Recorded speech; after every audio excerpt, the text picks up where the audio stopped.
The feared Omega demon appears above the capital city of Gaia. Down below, citizens scream in panic. A mother grabs her crying son, and they make a desperate dash for safety. The Omega has them in its sights, though. It raises its hand at them and declares that all other races must perish. The mother and son embrace each other, fear painted all over their faces. Omega sends a powerful attack their way, and there is a blinding flash of light. A human figure appears, protecting the helpless civilians. Omega is surprised as we learn that it is the Archmage Shin standing in front of him. The demon is stunned that someone would be strong enough to face him. Shin then closes his fist and flies upwards, delivering a powerful blow. He continues to fly and go on the offensive, killing the Omega's powerful pet creatures. The Archmage flies around at an incredible speed and is soon face to face with the Omega. He raises his hand and chants an ancient spell. Magical energy gathers around him in a dazzling display. Shin declares the battle is over and then blasts the Omega with his magic. The demon is annihilated and light shines on Magic City. He is praised by his subordinate Curio, who says the victory is all because of the Archmage. Shin states that the Great Otherworld War is now over and humanity has been saved. He thanks his companions for all they have done, and they likewise return the favor. However, we see that they seem to be harboring some deep secret that Archmage has no idea about. Sometime later in the royal palace, the commemoration ceremony is being held. Shin stands before the king who, out of nowhere, banishes the kingdom's savior. Shin is flabbergasted as he has just saved the world. He demands an explanation. The king explains that he indeed did save humanity from the monsters and the invaders who controlled them. Even the Omega was annihilated. This was only possible due to the large-scale magic only Shin could cast. He destroyed the gate of the overworld's existence, saving the world. Listening to this makes Shin even more puzzled. The king then states that this is the very reason the Archmage is so terrifying. Having a being of such incredible power living in the world is dangerous. The king then says he has to disappear for the sake of Gaia's future. Shin says no, but the king replies that the wine he drank earlier would seal away all magic. Shin turns around and realizes that his companions had betrayed him. Curio smirks and apologizes for making him have a toast earlier. Cheyenne sadly states that it is a shame that someone like Shin would plot a rebellion. Mu adds that the foresight of the suzerain has never been wrong. Isaiah also speaks, saying he doesn't want the world to fall into ruin. They bid him farewell, then began casting a powerful spell. Shin sees that the four mages have pooled their power together and are piercing his magic resistance. He thinks about what they said. He never even considered plotting a rebellion and was focused solely on defeating Omega. He suddenly wonders if the king's foresight was just an excuse to kill him. Blood starts to flow from the orifices in his body. As he realizes his life is about to end, he screams in anger, wondering what the point of it all was. He uses his final power and begs that his soul be at least carried to the next life. The mages continue casting their spell on him and is overwhelmed and killed. So the world then entered an era of peace and 3,000 years passed. Now in the present time we see a modern building. Inside is a patient asleep in a hospital bed. His eyes suddenly open and he quickly sits up. He looks around and wonders where he is. The medical staff look in the room and are surprised to see the patient all awake. Shin sees the name tag near the bed and learns that his name is still the same. The doctors, meanwhile, think it is a miracle as the patient was in a vegetative state with no prospect of recovery. One doctor calls his attention, but Shin is deep in thought. He realizes the reincarnation spell was a success. Even better, he can understand the language. He decides he should first get a grasp of what the world civilization is like. He asks the staff where the largest library is. They are surprised at his question. He makes eye contact with the female nurse, and his blue eyes cast a sort of hypnotic magic on her, compelling her to answer. He thanks her, and then asks if the belongings inside a bag belong to him. The nurse says yes, much to the shock of the doctor who can't understand why she is answering Shin's questions. The young man then leaves the room without any further explanation. He heads outside and sits on a blue chair. He inspects the bag and sees a mobile phone, which, of course, he has knowledge about. He asks a passerby about it and learns what it is called. He looks at the gadget intently, then casts analysis magic on it. This allows him to see that it will give him access to an endless archive of information. He turns it on and starts browsing. Later, a train whizzes through the tracks with Shin on board. He didn't need to go to the library as he learned all he needed with the phone, a tool that will allow him to contact others from a great distance. It didn't exist in the past. He now knows that 3,000 years have passed and that magic was on the decline. People discovered science, but it actually is just like magic.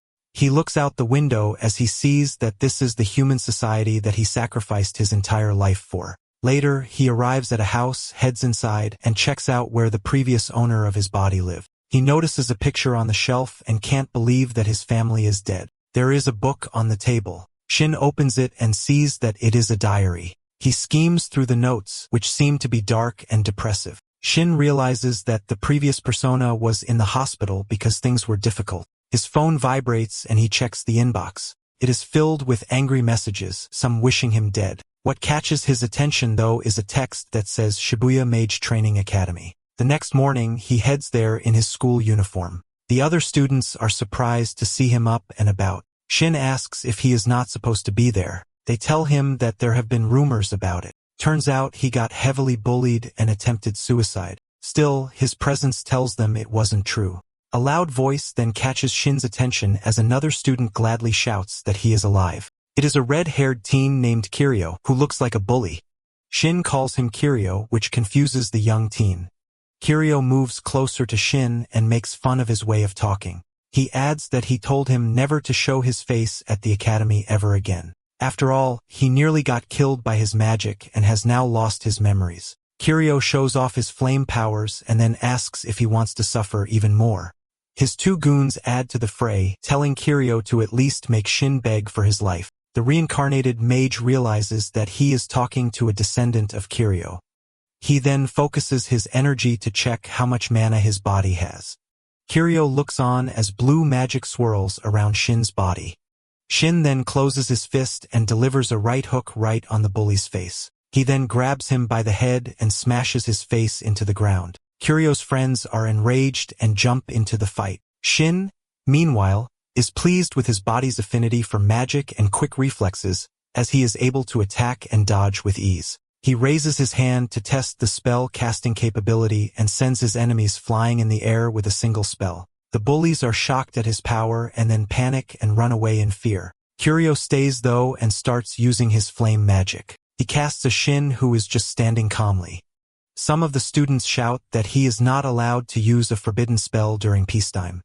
Kiryu is undeterred as he sends the flame magic right at Shin, who sees the spells approaching his eye.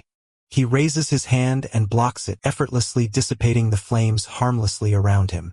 It's his turn now as he raises his hand to cast a spell. Kiryu and the students are stunned at what they just saw and wonder how it happened. Shin then crouches into a runner's stance and then breaks forward in a sprint. He smashes through all the bullies as Kiryu looks on. He is initially surprised that the school elite could be beaten so easily, then becomes enraged. Flames start to appear in his mouth and then all over his body. Shin looks on and wonders if the stress awakened Kiryu's inner strength. The bully charges at Shin with a flame fist, ready to strike him in the face. Shin though simply points his finger at the fist and blocks the entire attack. Kiryu is stunned. Shin then moves his hand towards Kiryu's forehead and flicks him with his middle finger. The impact sends the bully crashing to the ground, where all he can do is look at his unscathed opponent. Shin stands victorious over the unconscious bullies as all the other students look on in amazement. Overall, the mage is satisfied with his body. He comes to grips with his situation. He has been reincarnated 3,000 years after his death. The original soul of his current body has left it. He has thus inherited its life as a student in magic school. This time, he vows that no one is ever going to humiliate him again. The descendants of those who killed him will pay for their ancestors' deeds. His thoughts are stopped when he notices something on his desk. It's a smart rod, a device used for the quick activation of modern magic, which uses a fusion of technology and magic. The teacher arrives and says today's lesson is on modern magic theory. Shin listens and learns that magic from his era is considered ancient magic. Now, with the advancements of science, using modern magic has become second nature. Shin finds it interesting as its systems and theories are unfamiliar to him.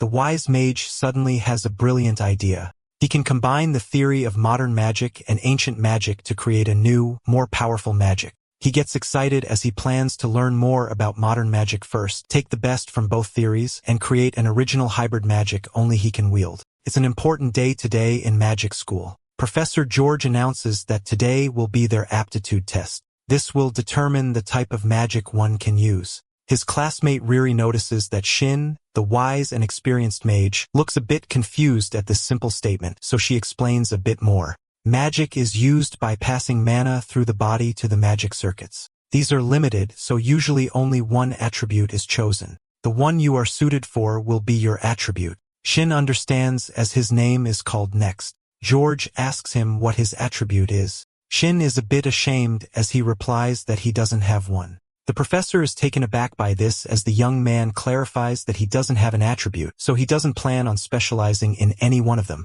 George looks at him angrily and asks if he really means what he said as the other students look on with interest. The ones who don't have an attribute even though invisible are there. In this body, internal magic that is not living must be able to respond to any attribute. George then says that people like him don't belong in the school. He points his smart rod at Shin and calls him a piece of trash.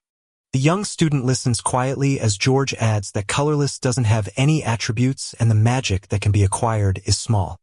Thus, growing for him is impossible. He can't even understand the meaning of the school emblem that governs the attributes. Shin calmly replies that he believes colorists are the strongest. He then asks that the teacher have a mock battle with him right then and there so he can prove that the colorless are the strongest. The students are shocked by this statement while George explodes in anger. He declares that a mock exam with no restrictions will be conducted. It will be between him and this scoundrel who thinks colorless is strong. Riri is concerned to hear this since George is the strongest teacher in the school. The two opponents face off in the courtyard. George trash talks the young student, telling him not to cry when it is over. Shin retorts that it is the teacher who should be worried about that. This enraged the professor even further, and he tells the student to give the signal. He states that even in modern magic, not all professors can handle multicolor attributes. In fact, he is the only one in the university who is capable. He then casts multiple offensive spells and fires them in his opponent's direction. Shin raises his hand, creating a barrier that blocks the attacks. George is stunned while the proud young man asks if that is all he has got. The teacher thinks what happened is impossible and casts the spells again. Shin easily blocks them all, leaving the teacher dumbfounded. The students look on in awe as Shin moves slowly towards his enemy. George desperately launches another round of attacks. However, the result is once again the same. The teacher screams at Shin not to come near him and fires a projectile. The mage easily catches it in his hand and dissipates the magic. He then puts his hand on the teacher's shoulder and tells him to tell everyone the things he saw.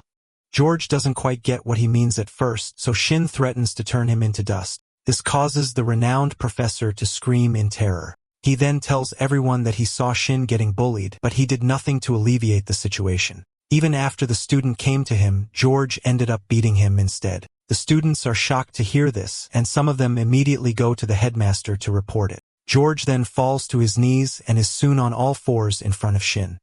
The mage asks how it feels to lose to a colorless like him. He then rips the school emblem from his uniform and tosses it at the fallen professor. At the magic school, the students are arriving for class. All of them, however, are aware of Shin after what he did to the teacher. The mage is sitting quietly in the front row as the class ends. Suddenly, turns to Riri, who is caught off guard. It turns out he just wanted to thank her for helping him earlier, making her feel a bit flustered. He moves closer and says he has a request. He then asks her directly if she would like to go out with him. Riri is left speechless at the request and then lets out a loud squeal. Her cheeks turn red as her emotions are too overwhelming. She struggles for a bit to think of the right words to say. We then see her, though, giving him a tour of the school. She points out where the club building is as they walk along the hallway. She shows him a few more places until they're outside the school. Shin thanks her for showing him around and hopes he hasn't been much trouble. She smiles and says that it is not at all, as she realizes that this is all that he meant when he said he was going out. She becomes sad as a part of her was looking forward to it. And then she gets mad herself for thinking such a thing and tries to deny it. Shin wonders what is up with her, but she says it is nothing.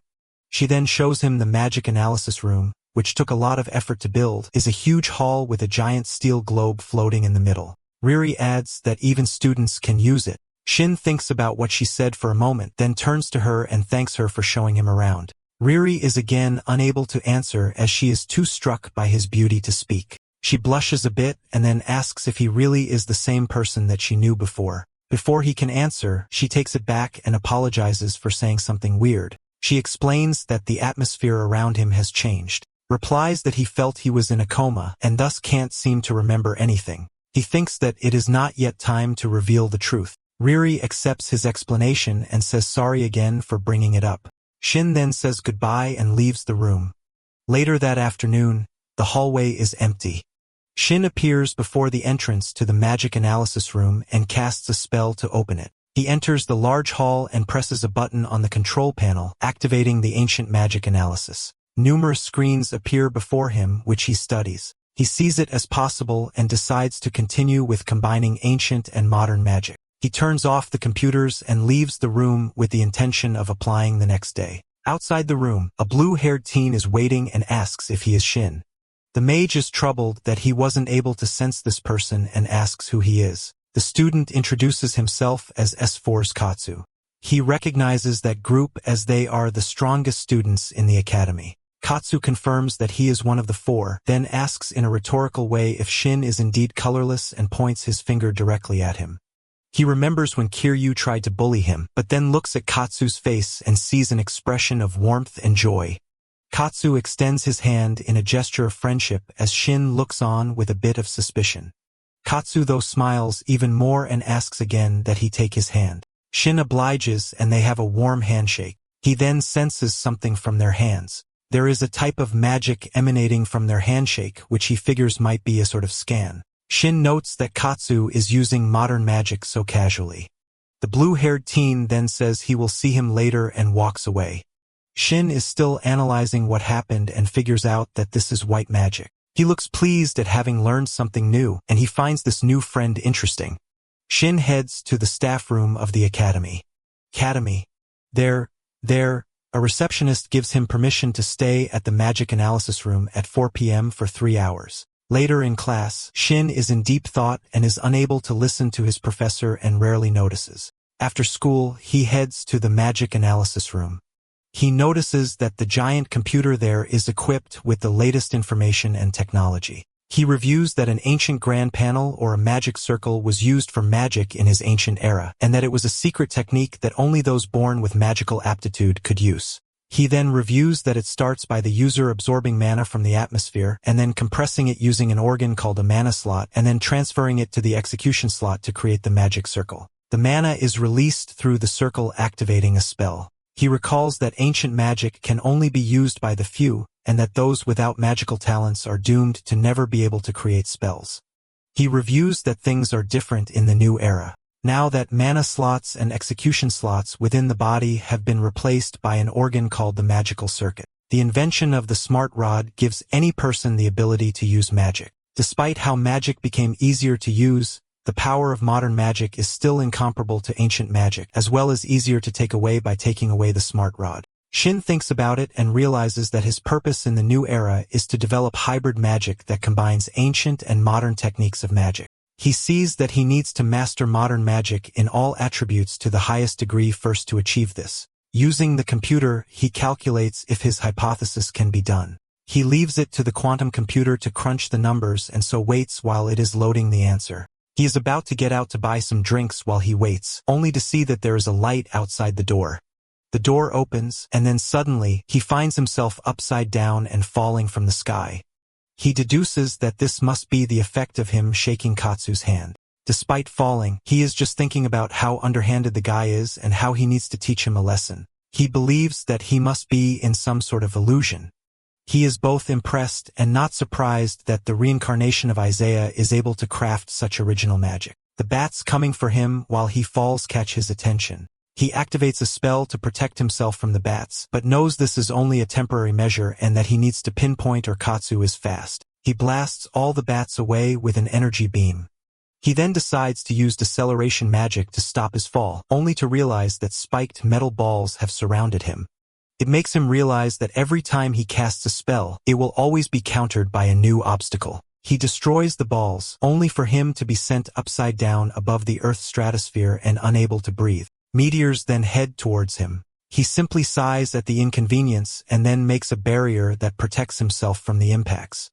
One by one, the meteors get destroyed. He declares that it will be his turn now to attack. Shin has no problem intercepting anything that comes at him, but finds it troubling that he is in a vacuum devoid of air and needs to watch out not to die from suffocation. Despite his trouble, he finds the illusion to be a remarkable work of art. He is not surprised since Katsu as Izaya was fond of beauty and uses his magic accordingly. Shin believes that he knows his opponent and deduces that he must be nearby and that he will eventually find where he is watching. He closes his eyes to concentrate. Katsu notices and thinks that Shin has decided to stop resisting. It only leads the man to create more giant meteors heading towards him. Shin continues to concentrate with his stored mana. He opens his eyes and then releases it all at once, creating a giant magic circle that is so huge that it envelopes the ranges of all meteors. With this, his senses get heightened and he starts to search for Katsu. Meanwhile, the meteors are still heading his way. Shin closes his eyes again until he senses where Katsu is. Shin raises his finger, destroying the illusion. Shin then heads to the window and opens it. With the power to levitate, he gets outside the window and goes upwards until he sees Katsu sitting on the rooftop. There he lands to face his enemy.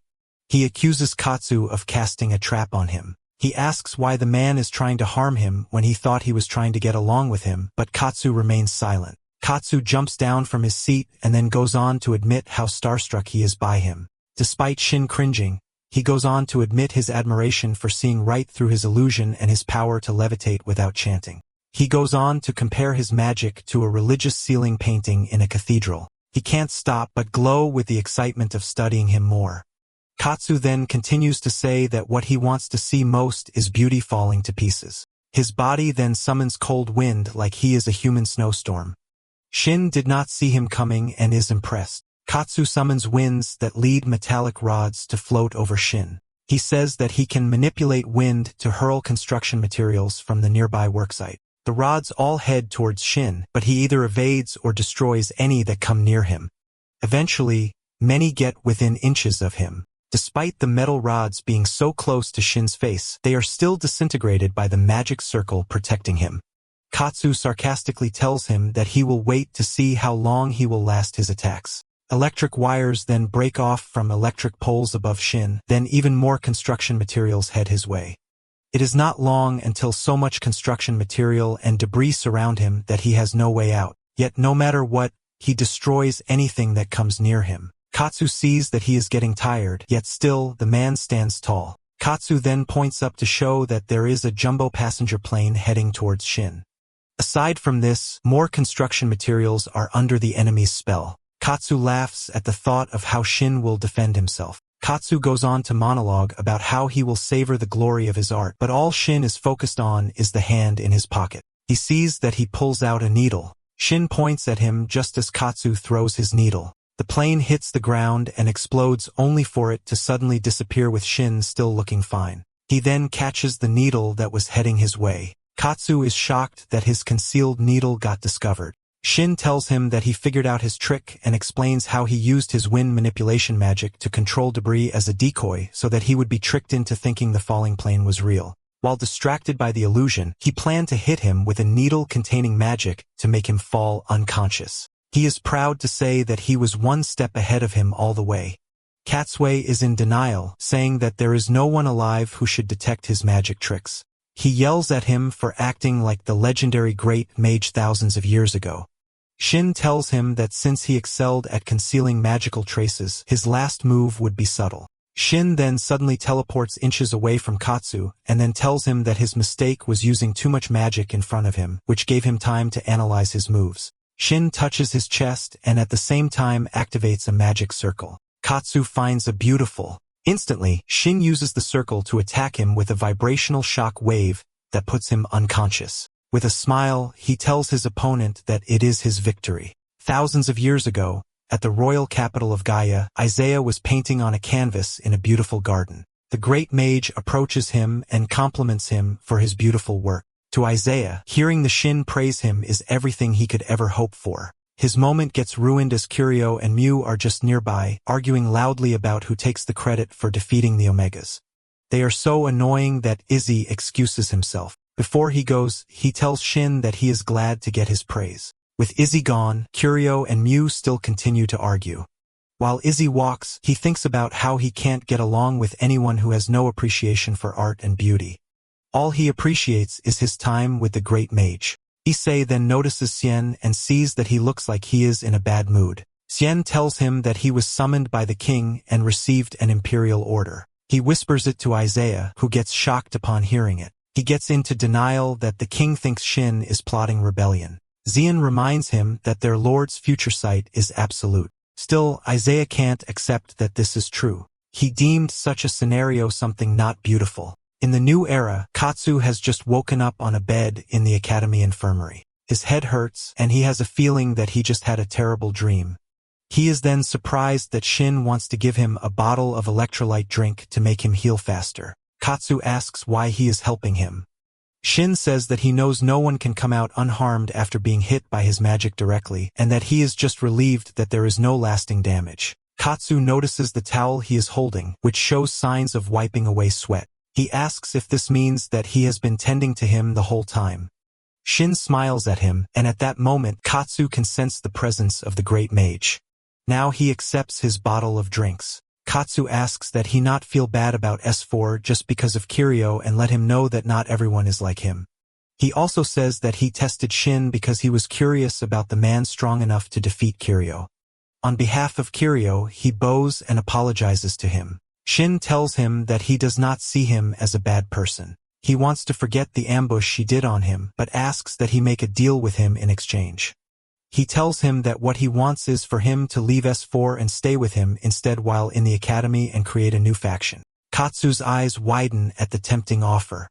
Shin tells himself that he knows that he is not Isaiah from the past and that he can trust him. He believes that getting allies like him on his side is essential. Shin asks again if he wants to walk alongside him toward his goal. Katsu stands up from his bed and then kneels before him. He tells his new master that he is in his command. Kneeling before Shin, Katsu feels a sense of happiness and a vague feeling that he did something similar a long time ago. Meanwhile, Shin spots the school nurse hiding by the curtains spying on them. Shin does not mind and just leaves her a medical chart on Katsu's magic circuit. The nurse takes a look at it and gets shocked at how detailed he wrote it. It leads her to invite him to join her laboratory. Shin replies that he is fine where he is because he likes the academy, but offers to take her up on her offer after graduation. He returns to the magic analysis room to check up on the results he loaded on the computer before. The graphic window tells him that his theory on combining ancient and modern magic is doable and recommends presenting his research to the public. He is satisfied that he is correct and moves on to focusing on making new magic formulas and then putting them into practice. He declares that he will rewrite the basics of magic. The next day, Shin is in the middle of class. The professor remembers other teachers telling him that Shin got better and how they all think he must be cheating or doing some sort of trick. He thinks about humiliating Shin by giving him an oral exam he has no way to cheat in.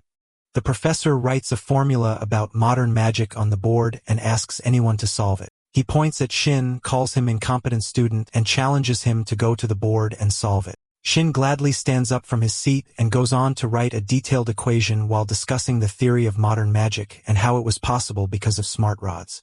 Everyone is shocked at how smart he is. He goes on and on with the chalk so that no one can believe it. By the end of his answer, he points at the professor's smart rod hanging by his side to demonstrate that everyone nowadays has it. The professor gets annoyed but has no choice but to reluctantly say he is correct. Regardless, he still thinks that Shin is using some kind of trick to look smart. Everyone's eyes are glued towards Shin, especially Riri, who looks more in love with him than ever. Later at lunch, many classmates approach Riri to ask her if she could get Shin to get along with them. Their sudden interest in her friend makes Riri overwhelmed and annoyed. Shin then returns to the classroom, making all look at the door. He takes a seat next to Riri, putting the classmates at the edge of their seats. The girl asks him awkwardly if he is free to be at cafe together with their classmates after school. Shin thinks about it and the classmates are tense in anticipation. Shin answers with a smile and says he will do it. The classmates suddenly cheer, surprising Riri with their noise. Meanwhile, someone is outside on a tree watching Shin through the classroom window. This mysterious woman recalls how she ran into him before. She then grips the flower she is holding tightly, destroying it into pieces. This girl, who looks like Mew from thousands of years ago, says she makes the man's life miserable. In the Abyssu Magic Cafe, students crowded Shin and barraged him with a bunch of questions. Not answering, the new celebrity just gives them all a charming smile. Riri is forced to step in and scream, telling them to ask questions one by one. Finally allowed to speak, he answers their questions one by one, but one girl asks why hers was skipped. She asked which student he's closest to, so the young man shocks everyone by mentioning Riri's name. All the others give yelps to tease and hype her up. The girl blushes silently, crushing her cup of hot coffee. She steels her nerves and refuses to be fooled by his sweet words. As usual, he was unconsciously appealed to and became all flustered. Her self-control doesn't last too long as Shin apologizes for causing her distress. Struck by his kindness, she says it's her fault. Their class isn't an elite one, but they were going to create a gap in the path he desires. One girl adds on, addressing him with a cute nickname and saying he's a NET. NEET is an acronym pertaining to those not in education, employment, or training. For some reason, a different and much more positive meaning applies to Shin. The young man accepts this with a straightforward mind. With this, the new faction walked around the streets getting closer to each other by the minute. They even exchanged contact numbers with their new leader, making the girls throw their hands up in delight. While they joyfully chatted away, a bunch of figures watched from the alleys. A student from the same academy makes a call to update their movements. Shin's eyes flick as he notices something odd. Unaware, Riri thanks him for spending time with them today, but quickly gets shushed. She's confused for a moment, but it doesn't take long to understand why she was silenced. To their side was an entire league of students staring intently and blocking their way forward. Asked what they want, they refused to utter a single word and just turned to create a path. At the end of it, an expensive and lavish car arrived. A young student opens the door like a butler, allowing the passenger to step outside. Fuka, a member of the S4, appears and stuns everyone. Turning to the faction leader, he confirms his identity and introduces himself as the head of the club federation at the academy. Shin stares at him, unable to shake the familiar presence the student was exuding. He's a descendant of Xian, one of his most trusted allies in the past. Fuka says he's become a bit too dependent on his members, including Katsu. Unfortunately, it seems he can't keep putting so much faith in S4 like he used to. With this, the leader challenges the new upstart to a magic duel. The onlookers gasp in shock, not expecting such straightforward provocation. One woman from the crowd, uncanny similar to Mew of the old world, smiled and watched with interest. Thinking about the duel, Shin's serious expression disappears, and he obviously turns to Riri. Asking what it is, Fuka is forced to watch as she explains the mechanics and tries to prompt him into answering right away. The explanation drags on, and he's decided that he can't allow someone so happy-go-lucky to be the one who makes the academy students happy. He grips his sword and a wave of eerie aura is sent towards the crowd. At that point, Shin realized that it was no longer just a magical challenge. The killing intent being released was different and was comparable to tangible pressure. He feels something creeping towards his neck, but it wasn't just him. The same killing intent was headed towards his new friends, ready to strike at any time. In other words, they were being taken hostage, a way to forcibly make him accept the challenge. Just like in the old world, Fuka's strong point is mastering techniques other than magic. Shin can't help but smile as he accepts the duel. Delighted that his plan worked, the S4 leader sheathes his blade, and the hostile aura around the students' necks immediately dissipates. The duel will be held early the next day at the Academy's central arena. With his purpose achieved, Fuka turns away to leave. Watching him, the old Archmage wants to tell his former ally that it's far too early for him to be challenging his superior, and that he must be prepared for the consequences. Deep into the night, Shin was sleeping peacefully in the comfort of his bed. Upon opening his eyes, he finds himself in a galaxy-like setting and in his old body. Realizing that he was lucid dreaming, he recalls his recent class, explaining that he should be able to dive into his subconscious. It's a convenient situation, so the young man decides to give it a try and find the soul of his body's original owner when he was reincarnated. After noticing some stagnant mana deep within his magic circuit, he stored it in his body without using it. With that, he should find traces of his target. In other words, he can find the vestiges of his thoughts and give it form using magic. Since he's never used ancient magic this way, he'll just have to experiment this time around. Basing it on soul manipulation and hypnosis, values are determined and patterns are formed. Now, he'll create the spiritual realm, which is a new spell meant to be used in a dream. He smiles, knowing he'll likely be the only person to use it. Soon enough, the spell works its magic and a familiar figure materialized. Yaven appeared and steadily opened his eyes. Surprised, he asks where he was, but Shin just says that the rescue was a success. Still confused, questions filled the boy's mind, and his head suddenly hurt as the situation crashed into his head. He fell to his knees and groaned in pain. Their memories and bodies were beginning to sync, causing the sudden discomfort. It eases up after a while, and Yaven recalls how he tried to end things in his room and lost consciousness afterward. He found himself in a hospital, comatose, and bound to an eternal slumber.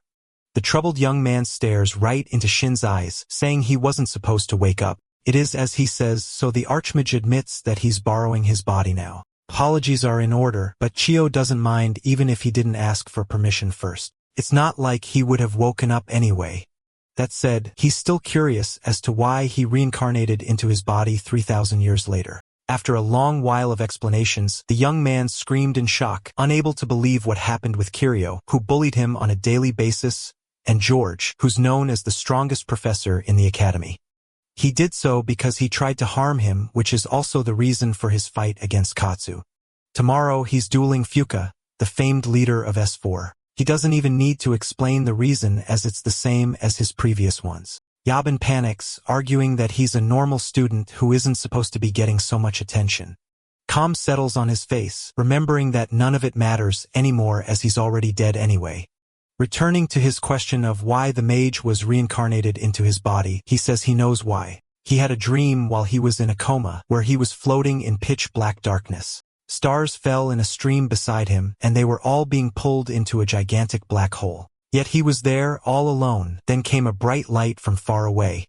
It was shimmering so brightly, and he didn't know why, but the glow seemed to have experienced intense pain. As such, he decided that if the light didn't want to be swallowed by the darkness, then he would take its place. This revelation shocked Shin. Yaven considers himself a failure who can't ever finish anything, even the death he chose. On the other hand, the Archmage lives despite being forced to die. He's glad that his body has found a new owner, and says it might have been meant for him from the start. Shin refuses to accept this, trying oddly hard to convince the young man.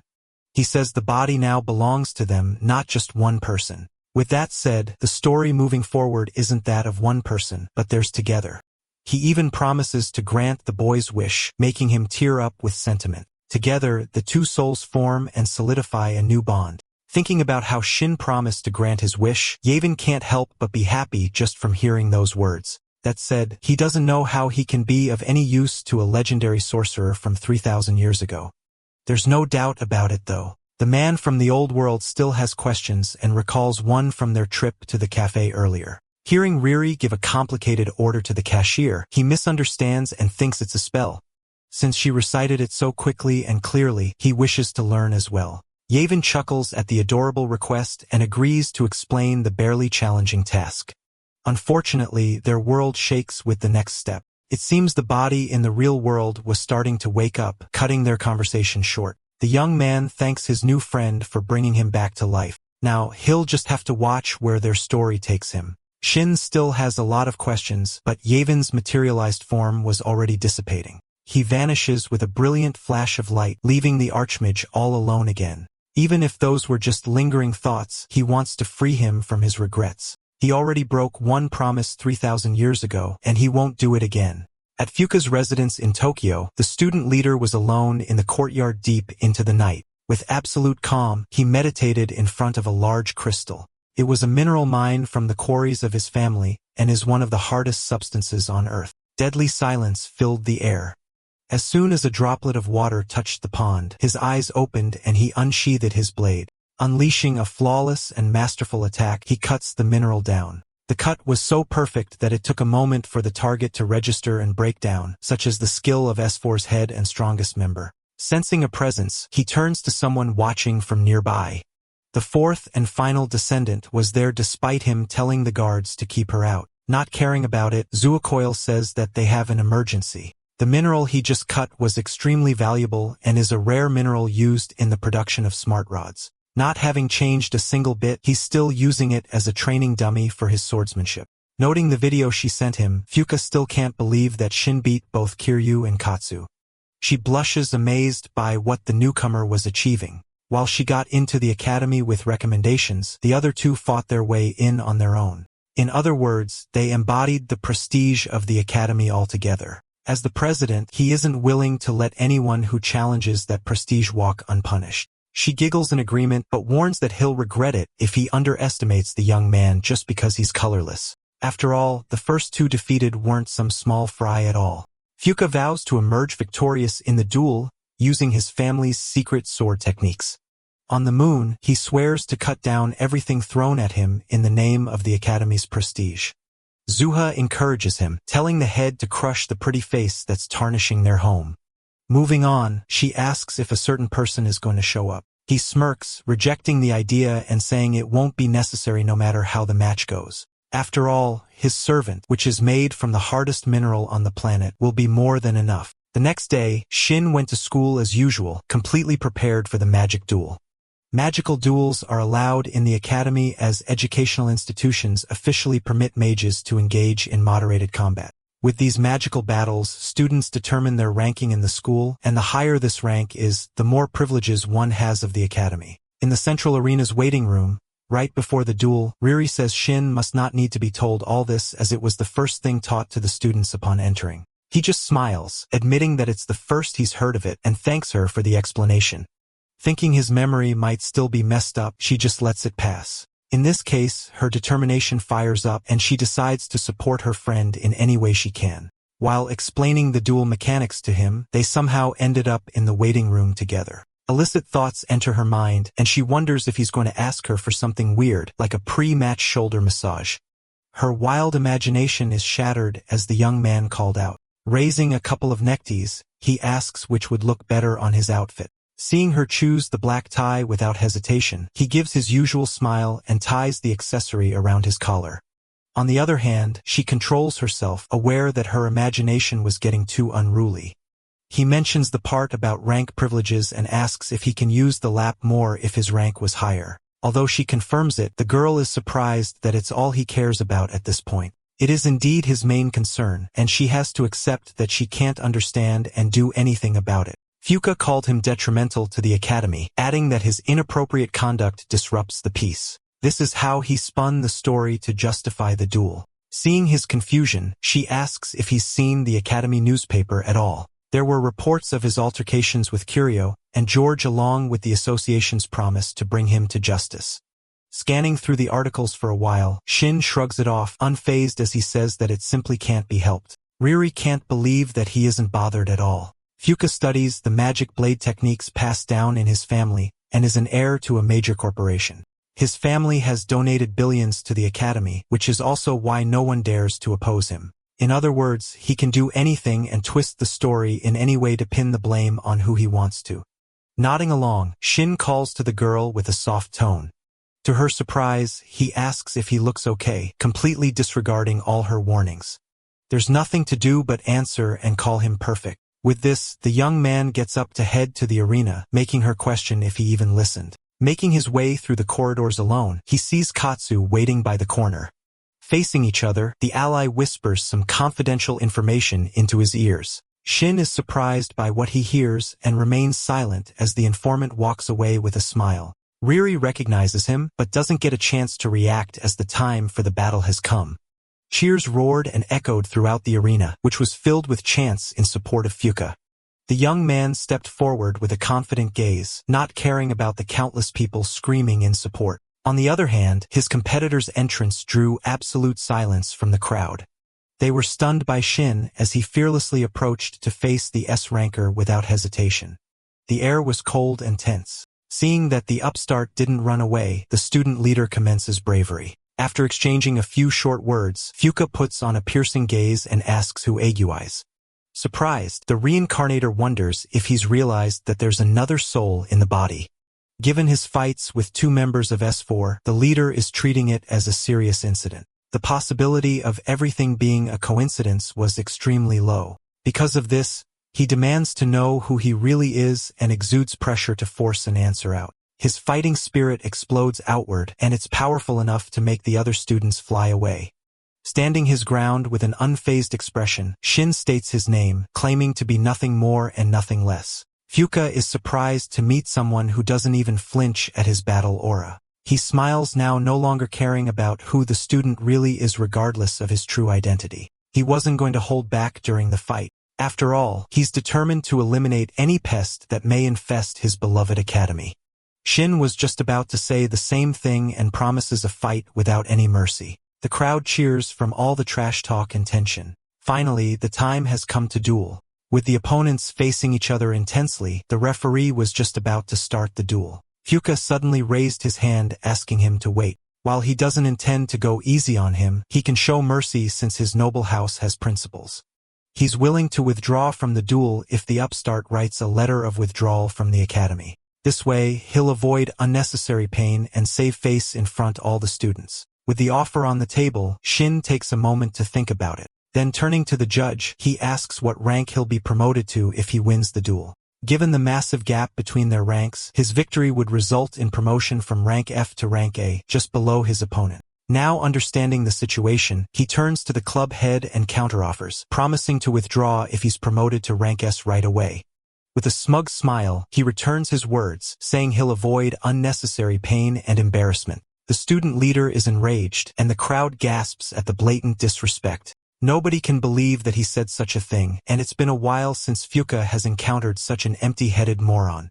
Fuming with anger, he vows to blast him to smithereens even if he begs for mercy. He screams at the referee, prompting the man to start the match. The tension returns before Shin with Xian's reincarnation, and letting his guard down risks absolute defeat. As such, he decides to use his ancient magic up to its full power. A series of magic circles appears between his palms, compressed as much as possible. Released, it expands and envelopes his body, revealing the intricate inscriptions. The onlookers are stunned in confusion, never having seen anything like it. Quickly looking through their references, even modern indices have no record of it. Compressing once more and aiming, Shin fires a concentrated cannon, not unlike a laser. It sped right towards its target, who didn't even bat an eye despite everyone's reaction.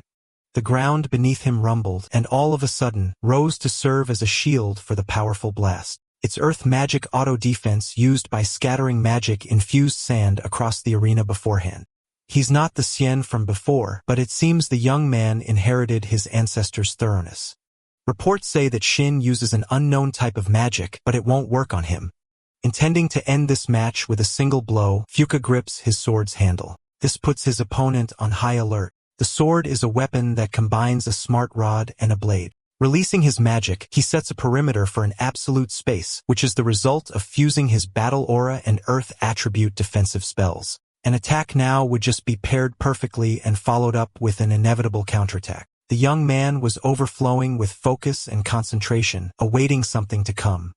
Now the interesting part is figuring out how to shatter that absolute space. Shin is called a filthy pest who walked in and disrupted the peace of their prestigious academy. Fuka is unwilling to stand such disrespect. He trains every single day, practicing and tempering his spirit to become the best swordsman. As such, he's reached an unrivaled level, and it's foolish to think that a colorless newbie can stop his blade. Ladies at the bench cheer upon seeing his stance, telling the club president to wipe the floor. Just then, Shin felt the floor move. Looking down, he sees mud hands gripping his ankles and moving up to take his arms next. It's a delay cast spell, which was set up to disallow him from dodging an attack.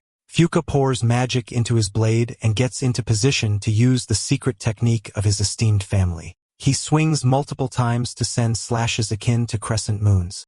His weapon and attack should be able to cut through the hardest metals on Earth, and they were speeding towards Shin, who had no way of evading at all. He tried hard to tie his necktie right, but now he has no choice. Undoing the knot and pulling the garment loose, the Archmage uses ancient hardening magic on the soft cloth. With this, he's created a weapon to fight back with. Using a simple swing, he swats the supposedly unbeatable slash and forces it apart. Everyone is shocked by the outcome, unable to understand how a Tai is able to stop the blow from the president's magic blade that can cut through anything. The audience goes wild as that spell isn't in the magic index either. Shin's attack completely shatters his opponents, and it's clear who the winner was. Moving on, he uses ancient disintegration magic to free himself from the clutches of the mud hands. The series of spells continue as he disappears from where he was standing. Fuka is stunned, not knowing where his enemy had disappeared to. Appearing behind him, it was Shin's turn to attack. Shin disappeared, but Fuka knew he was coming. So all he had to do was set his absolute space and prepare for a counterattack. With unrivaled focus, he waits for his enemy to strike his impenetrable domain. The Archmage appears from behind, and it's a foolish decision to go with such a straightforward approach. As soon as the necktie entered the domain, the ground below rumbled, launching a stone hand to catch the makeshift weapon in the air. Shin is surprised as he's been completely stopped. Not wasting a second, Fuka counterattacks and swings his blade. While his opponent was surprised, he simply had to let go of his Tai, undoing the hardening spell and ducking to dodge the strikes.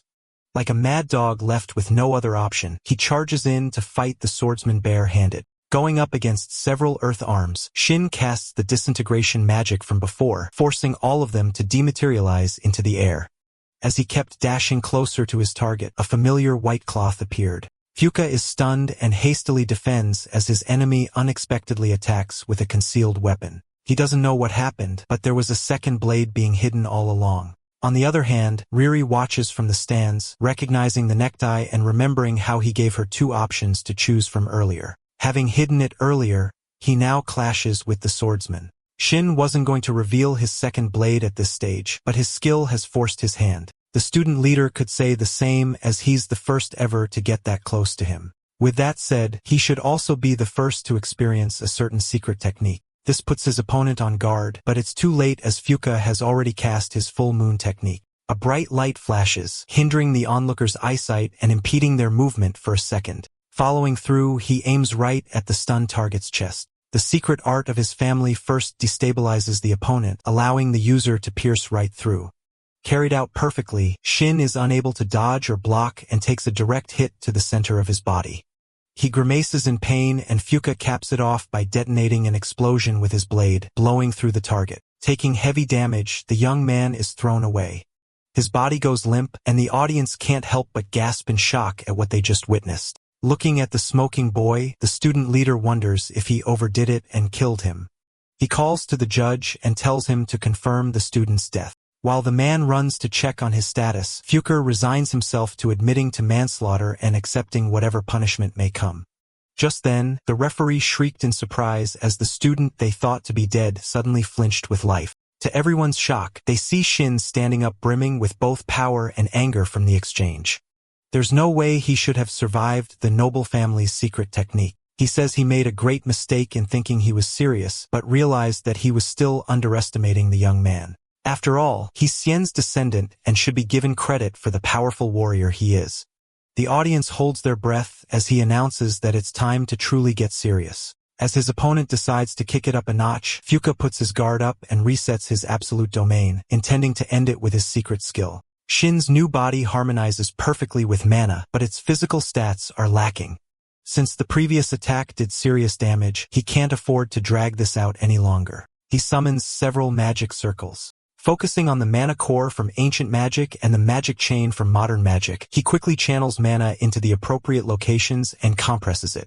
By placing such a mana cluster within the human body, one can temporarily boost their physical abilities to the limit. Shin overflowed with power, and it was so apparent that his opponent staggered back. He's using the spell for the first time, but it's simple enough to do successfully. Fortunately, a battle with a serious foe accelerates growth exponentially, forcing the brain to build new theories and test them out immediately. Not wasting another second, Fuka charges, and upon seeing an opening, he can't lose during this crucial moment, so he has to end it now. With all the power and force he can muster, the swordsman swings his weapon down. However, he doesn't feel any resistance. He's missed. Shin appeared behind him, dodging the attack and getting to his blind side with inhuman speed. That said, the arrogant student has entered his absolute space, triggering the Earth Servant. Like before, Stone hands shot out of the ground to do its master's bidding. They clutched the student's legs, stopping him from escaping once more. Fuka was sure that he was going to win, but is forced to watch in horror as Shin grips the arm and drags the limb out from under the ground. A huge earth golem was suddenly in the air, and in no time was flying over the audience's heads as it was thrown away. It explodes upon hitting the edge of the arena and shatters into dust like particles of magic. The Archmage dissolved each of these particles, completely stopping Fuka from using his servant or casting absolute space. It was over, and Shin was approaching to end the match with one final strike. He couldn't believe it since he was supposed to be the best swordsman in Japan. The unbelievable reality was driving him mad, and he was screaming, crying, and refusing to accept what was happening. Just then, something broke. 3,000 years ago, Xian was deep in thought, absolutely engrossed in his research. Working tirelessly as usual, he's visited by Shin.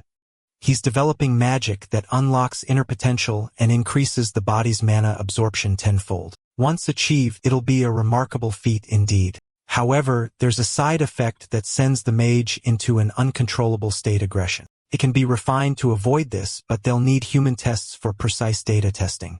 Since it'll be a dangerous experiment, the leader wonders if he has a test subject in mind. Xian says he's the perfect candidate to at least squash all objections to his goal. Knowing his subordinate well, Shin gives an understanding gaze and turns away, wishing success on his groundbreaking venture. Back then, his words were an honor to the innovator. The memory hits Fuka like a truck, and he suddenly starts to panic, saying someone was about to come. Losing control over his own body, he tries to fight back, telling the intruder that he can't be released. Just then, his glasses break and fall to the ground, signaling the arrival of a sinister presence. Shin silently observed. The once composed and proud president was gone and replaced with a maniacal being whose eyes were crazed. He cackled in victory, not showing a trace of who he used to be. Even the mana around him has changed, and he was like a completely different person.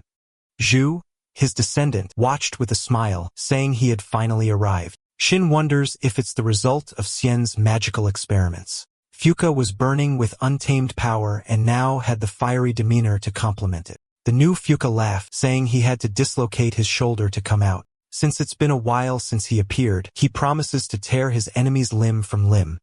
With an arrogant expression, he says he'll start with the one in front of him. He disappears from his spot, moving with speed the old him didn't have. His magic circuit was pulsing with excess mana, enhancing his physical stats to exceed limits. Shin dodges the first swing, but it nicks him right below the knee. Running away this time wasn't going to be as easy as before, with Fuka continuously unleashing a rush of swift swings. Despite this, the Archmage smiles, thinking that the young man has almost reached the original Xian's power. If a new vessel is pushed to the brink, perhaps the power of their old self awakens. Yet these modern warriors are no match for the ancient Archmage who ruled his era. Fuka continues to attack and gets all fired up. Soon enough, Shin finds himself cornered with nowhere to run.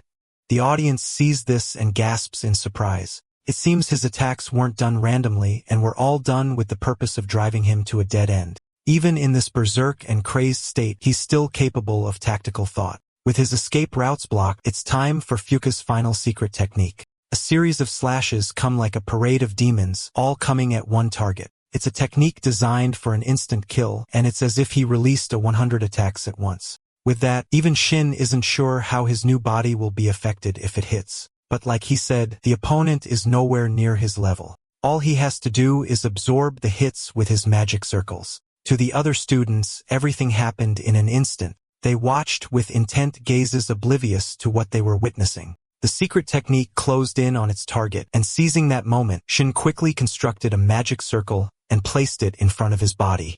It was a massive three-dimensional magic circle, which blocked nearly half the stage. Fuka's spell made contact with the lens-like circle, which contains the analysis spell developed by Shin using ancient analytical magic. In addition, it used one of his new developments. When an object touches the lens, it's converted into pure information and transmitted into his brain. An analysis is performed with an accelerated calculation spell processing at the speed of light. Even the speed of the secret technique was slow compared to it. The vast amount of information received from the lens is analyzed and processed in the caster's mind. For Shin to complete this process, it took less than 0.01 seconds. The slash is passed through the lens and Fuka is sure that he is going to win.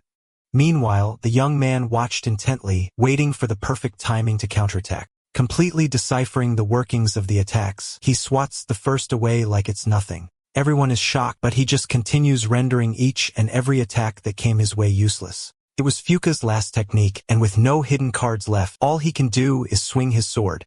Doing just that, the student leader charged in, cursing at the top of his lungs. Shin catches the blade with his fingers and, barely putting any effort in, snaps the hard metal in half. The enemy struggled to comprehend what was happening, but he didn't have time to do this as the Archmage elbowed his face and drove it to the ground. Pointing the broken half of the blade at his face, Shin tells him to surrender or get a taste of his own weapon. Nearly seeing the legendary warrior, Fuka realizes that he was going to die if he didn't comply.